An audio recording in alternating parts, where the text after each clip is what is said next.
Hello বন্ধুরা, যদি মনে হয় আপনাদের 3,000 টাকার প্রয়োজন আছে অন্নপূর্ণা ভান্ডারে, তবে অবশ্যই ভিডিওটা দেখুন। আদারওয়াইজ যার মনে হয় প্রয়োজন নেই তাহলে অবশ্যই স্কিপ করে যান।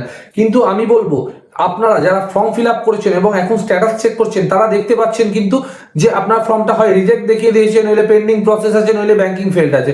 চিন্তা করার একদম দরকার নেই।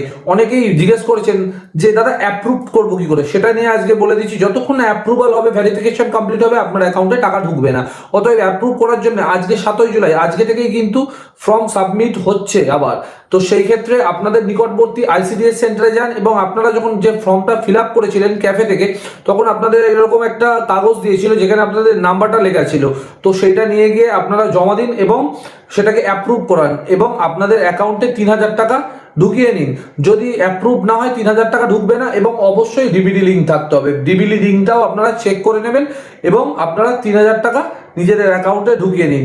যতক্ষণ না করবেন অবশ্যই কিন্তু আপনাদের অ্যাকাউন্টে অ্যাপ্রুভাল না এলে টাকা ঢুকবে না। তো লেট না করে অবশ্যই আপনারা কাজটা কমপ্লিট করুন এবং ভিডিওটা ভালো লাগলে প্রচুর প্রচুর শেয়ার করে দিন, কমেন্ট করবেন। এবং শেয়ার কেন করতে বলছি, যাতে আপনাদের মতো যারা পায়নি তাদের কাছে ওই ভিডিওটা গেলে তাদেরও হেল্প হয়।